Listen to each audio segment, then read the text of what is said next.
Hey friends, welcome back to the channel. This is your boy, the one and only. We're going to go through the macro, we're going to go through the big picture, the small picture, and everything in between. First off, the sentiment is terrible. I've never, ever seen sentiment this bad in my entire life. Never.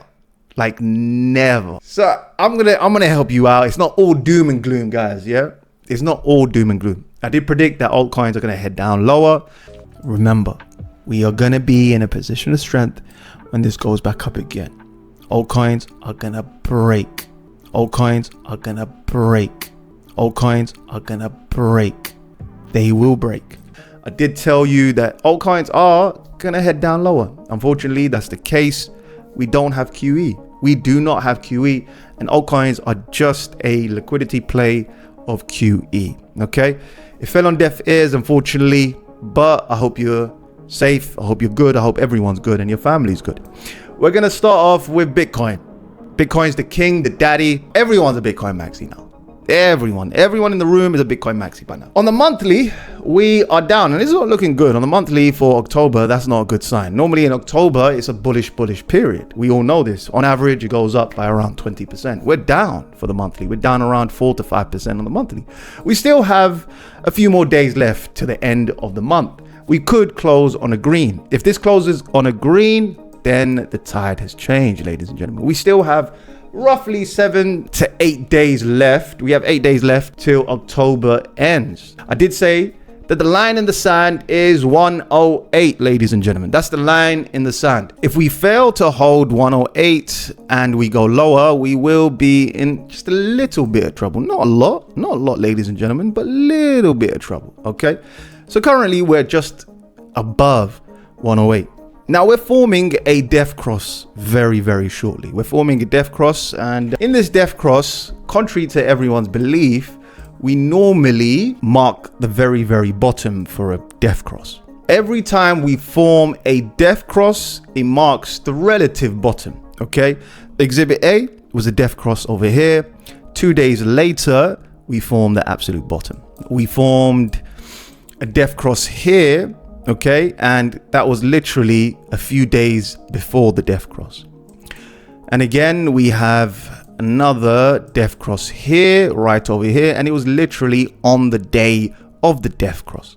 So we have literally, I think we have like a few more days till we see a pending death cross. Once we form the death cross, ladies and gentlemen, we'll be able to find the bottom. Is this the very bottom, or are we going to form another fresh bottom and then head up higher? We have another trading setup, and this is a wedge. During this cycle, we've tend to make wedges for some reason. We've made wedges here, and we've made a falling wedge over here. This is what you call a microphone. So it hits this higher range over here, and over here, and we bounce, okay? This is a bullish setup. Just like we had a bullish setup over here during this period, we had another bullish setup right over here. So the entire cycle, primarily, we've been making megaphone patterns, okay, ladies and gentlemen, where we make higher highs and higher lows and lower lows and lower lows. Exhibit B and Exhibit C, yeah. So we're just, I think, roughly 20%, 17%. We could head lower to around 100,000 US dollars and scare even more folks.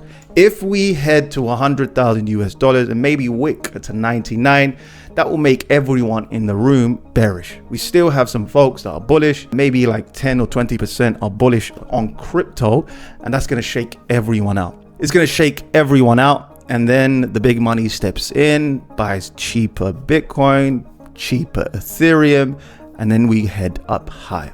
I'm going to speak about altcoins at the end of the show. Ethereum, okay? Ethereum is still in struggle street. We have hit our range, so I bought some more as well. Ethereum has gone down from the peak to the trough of around 30%. We're still in a bull market. This is the normal tendency of Ethereum. We've seen far more crashes than before. Okay, we fell from here to there of around 66%, and everyone was saying it was done. Everyone in the room, everyone. I just want to say thank you for everything, you know, like thank you. It's been It's been a hell of a journey. It really has. Like, it really.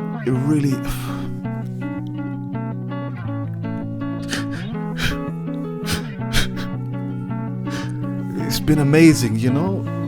Me and you going side by side against the bears. It's been an honor. It's been an honor. You know, we've seen it all. We've had such an amazing time together. You know, we've gone through everything together, and it's just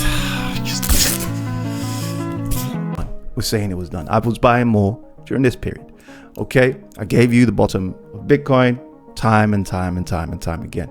I gave you the bottom of Ethereum time and time again. I gave you tops in altcoins. I gave you tops in altcoins, and yeah, there were periods where I was bullish, especially during AI mania. That was pretty much my bull-tard moment. Literally, that was my bull-tard moment during AI mania, because that was a hell of a lot of fun. We made a lot of money during that period, and everything comes to an end at the end of the day. Yeah, but when it comes to majors, I'm still bullish on Bitcoin and Ethereum. I will turn bearish once we break below confirmed underneath 100k. Then that's all she wrote. That's all she wrote. We can say that this was a topping signal. Okay, this was all a topping signal, and we headed down. There are some folks talking about gold, and they're saying that, you know, gold has peaked, and they're saying now they're going to rotate into Bitcoin. That's wishful thinking, in my opinion. I think that's very, very extremely wishful thinking, in my opinion. But there are folks that are saying gold's parabolic move is a roadmap for Bitcoin's next leg. I disagree, highly disagree. I think the cohort of participants that are buying gold are not buying Bitcoin. These are two extremely different people. The folks that are buying gold, ladies and gentlemen, are the folks that believe Bitcoin is fool's gold. Yeah, gold is gold. Everything else is credit. So those are the people that are never, ever gonna buy Bitcoin in their entire life. It doesn't matter if it goes to 1 million. It doesn't matter if it goes to 5 million. These folks are gold bugs. And if you've met gold bugs, I don't know if any of you met gold bugs. They hate Bitcoin. They hate crypto, and they will never, ever invest in it. So you have some folks saying that basically there's some correlations between the two. For example, from here to here, gold went on its run, Bitcoin went sideways. Yeah, right over here, Bitcoin just simply went sideways while gold went on a massive run. Then gold cooled off for a little bit from here to here, okay, and Bitcoin went on its merry run to around 69k right over here. Then gold went downwards, and they kind of bottomed roughly at the same period, gold and Bitcoin. Then Bitcoin went on a run, and gold also went on a run. Now, a lot of Bitcoin maxis are hoping for a parabolic Q4, just like gold. Will that happen? Maybe. My target still stands. It hasn't changed, ladies and gentlemen. We're heading to 145k. That hasn't changed. Ethereum is heading higher to around 7 or 8 or 10k. This is one of the most important charts. I'm going to show you two very, very important charts. This is Ethereum divided by altcoins. All right, Ethereum is not an altcoin. Please remember that Ethereum is not an altcoin. Retail are not buying Ethereum. Wall Street is buying Ethereum. So every time we hit these higher ranges, that means, ladies and gentlemen, that we are seeing Ethereum as cheap. Ethereum is cheap during this time. Okay, every time it heads down here, it means Ethereum is expensive. Every time we go down, it means that Ethereum is outperforming the rest of the altcoin market. And again, from here to here, altcoins have already underperformed Ethereum by 52%, a whopping 52% by their denomination. We still have some more room to go. From here to here, that will be around 60 to 70%. Then this is the best time to rotate your Ethereum and head into altcoins. We also have the Ethereum divided by Bitcoin pair. It's outperformed Bitcoin from here to here.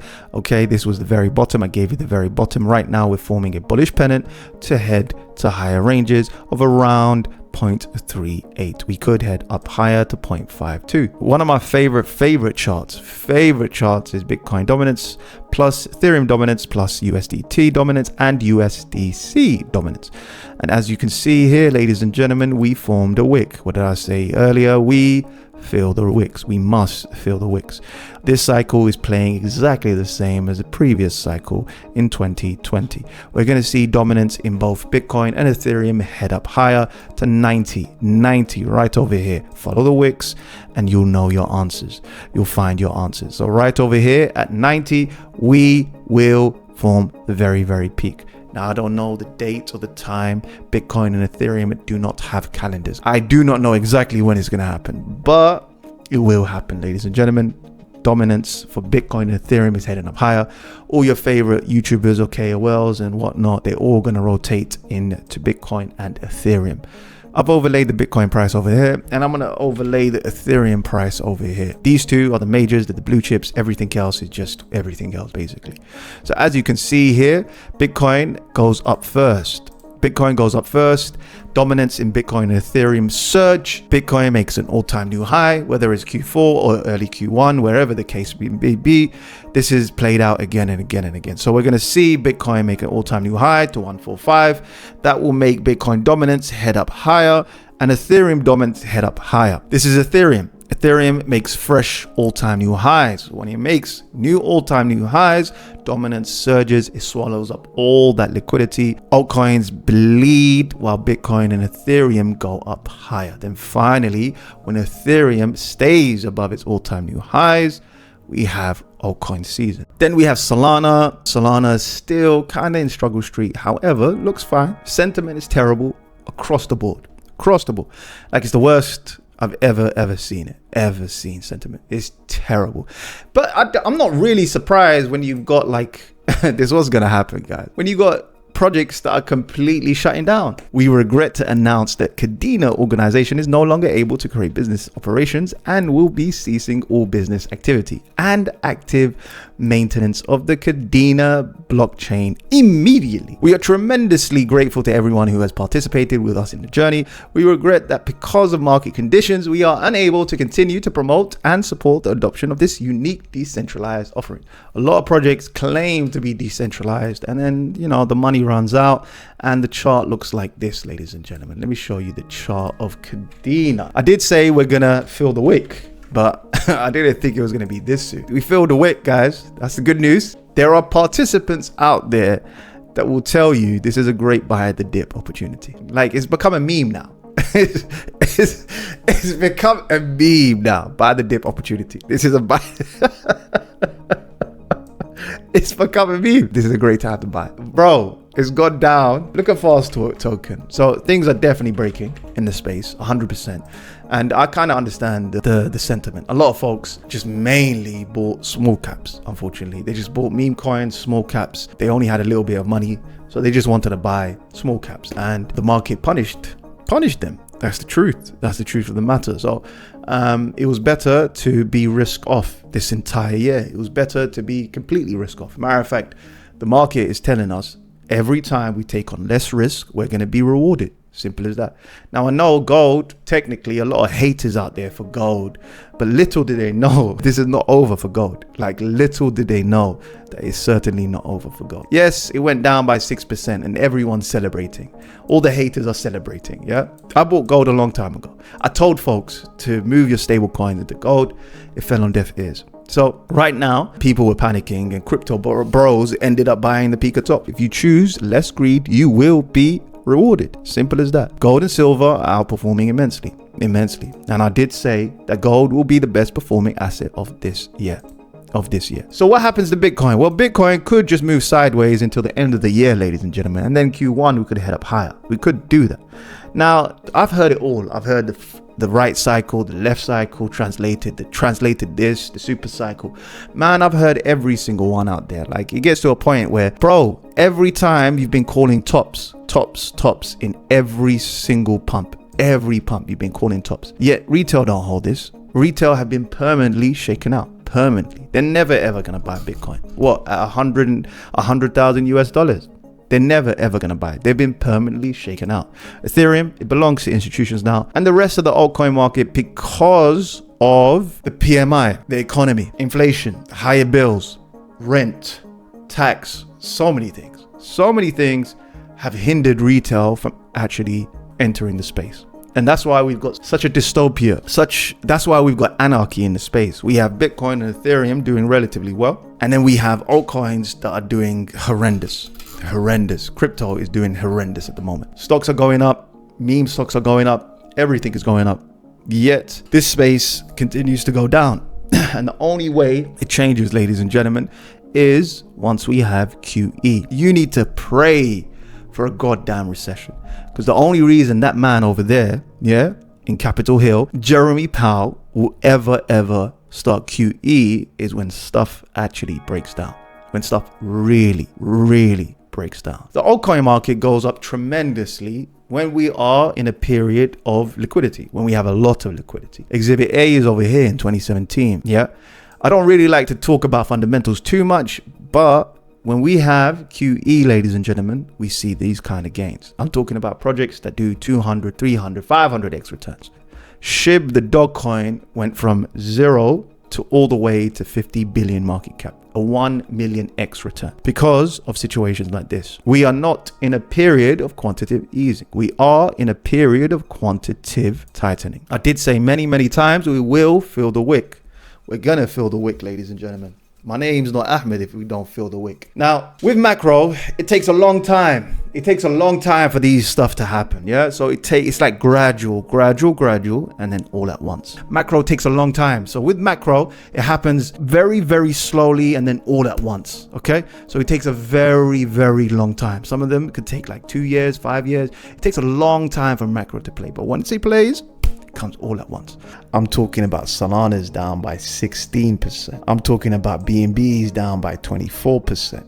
ETH is down by 20%. I'm talking about AVAX is down by 43%. This is insane. Link is down by 37%. This is absolutely insane. 40%. We haven't seen 61%, ladies and gentlemen. This is the craziest liquidation event I've seen like ever. Like this is the biggest, this is panic on a scale that I've never seen ever in my life. In the month of October, we said this previously, we said on the month of October, altcoins will do badly against Bitcoin. There's one candle here, it's red. Another candle, red. Another candle, red. Another candle that was green. And another monthly candle that was red. So we concluded that there is a 90% chance that this month here of October will be red. And we were right. Now what's going to happen in the future is November. So I'm going to get rid of everything and show you what's going to happen next in November. We're going to start off with 2017. In November 2017, we were green monthly candle. It outperformed Bitcoin. We're going to look for November again. Oh, look at this. Green. We're going to look for November again. Surprise. Green. November again. Green. November again. Surprise. Green. November again, green, but this time it was a small green candle. Let's look for November again, green. So how many greens in November? Look at this, another green. Here we go. There we have it, green again. And finally, November will be green. Categorically confirmed. Every single November for this chart, altcoins have outperformed Bitcoin. Now the $1 million question is, does that mean that Bitcoin goes up and altcoins outperform? Or does Bitcoin go down and altcoins outperform? For example, Bitcoin goes up, let's just say in the month of November by 10%. Altcoins will go up in the month of November by 20 to 30%. Or if Bitcoin goes down by 5%, by 10%, let's say, altcoins will outperform and go down by 5% on the monthly. Get it? November is going to be a very good period for altcoins. But does that mark the absolute bottom? Does that mark the very bottom? I don't think so. But that's a great period to trade. a great period to take some small trades. Bitcoin dominance. I know everyone hates Bitcoin dominance. Everyone is a Bitcoin maxi by now. You're all a Bitcoin maxi now. Everyone has been converted to the orange pill. Everyone's a Bitcoin maxi right now. Everyone in the room. So we're heading up high. We're going to feel the wicks. You know my opinion. I said this so many times. We're feeling wicks. I've said this on this channel so many times. So many times. I'm like the wick king now. The wick king. We're going to feel the wicks. Like it or not, we're going to feel the wicks. The $1 million question is, are we heading all the way up to 66? And that's a yes. That's a yes, ladies and gentlemen. We're heading up to 66. And our grace and savior will be QE. Every time this has gone down, it's because of QE. So you better pray that we have a massive recession or a recessionary scare. Once that happens, ladies and gentlemen, altcoins in every sector will go up higher. They are just simply a liquidity play. Bitcoin needs to first make all-time new highs. It needs to head to 145K for altcoins to do well. If this is the top and it's done, it is over, which I don't think so. But if this is the top, altcoins will continue to bleed and bleed and bleed. They will. The buy the dip opportunity is still not here. I'm going to give you that massive buy the dip opportunity. For now, let the bears have some fun. Let them have some fun. They haven't been out all year. Yeah, they have not been out all year. There are two films that have been massive to our generation as millennials. Massive. The first one was Facebook. The film Facebook. We had the introduction of social media. That was a net positive. As much as people hate it and so on and so forth, it's actually been a net positive. It's made a lot of people more richer. It's made people's lives more connected. It's given opportunities and chances to a lot of folks. Okay. Then the second one is The Big Short. That film has been a net negative to our generation because since 2008, ladies and gentlemen, since 2008, almost every single asset class has gone up by a massive magnitude. But not only that, ladies and gentlemen, it taught people that we're in a bubble. They call it for a bubble now. They call it for an AI bubble now. That film has been a net negative. If you never watched that film, you would have kept on buying and buying and buying and buying and buying. It breeded a new set of bears that only had their time in the sun for a couple of weeks, a couple of months, and ultimately asset classes around the world, they continue to go up. Altcoins will have their time in the sun, ladies and gentlemen. Every market has their time in the sun. This period right now is max pain. Just like Ethereum, when it went down from 4,000 all the way to 1,400, everyone, all the bears came out, they're all laughing, having their fun, having their little 15 minutes of fame. They're all coming out everywhere. Yeah, I told you. But at the end of the day, Ethereum is higher. Goes to Bitcoin as well. And to altcoins. So ladies and gentlemen, you have to have a balance. Everything in this place is not a scam. 80% is a scam, but not everything is a scam. So I'm going to stop there. I'm going to leave you there. And I hope I gave you some sort of inspiration. Okay. The bull market is still intact. As much as people's opinions in this space is loud, do not let that bother you. This is your race, your own individual personal race in investing and trading. This is your race. Don't compare yourself to another man who's made X amount. This is your race. And the race is not over, guys. It's not over. So stay strong out there. Be level-headed. And it's never as bad as you think it is. And on your perfect day, it's never as good as you think it is. That's it for now. I'm going to be away for a while. I'm going on holiday. Going to chill. I'm not going to be on X. I'm not going to be on socials. I'm just going to completely have a blackout, radio silent. You can't find me. I'm going to be up in the hills somewhere, just enjoying my time. So I'll see you guys in about a week and a half. I'm on holiday. Going to enjoy, have some fun. I need it, guys. Look at this market. November is going to be bullish, guys. Okay. But the absolute bottom is not still in. So buy Bitcoin, buy Ethereum. Whatever dips you're giving on Bitcoin and whatever dips you're giving on Ethereum, you buy. And the majors you buy. That's it. That's all I have to say. See you soon. Peace.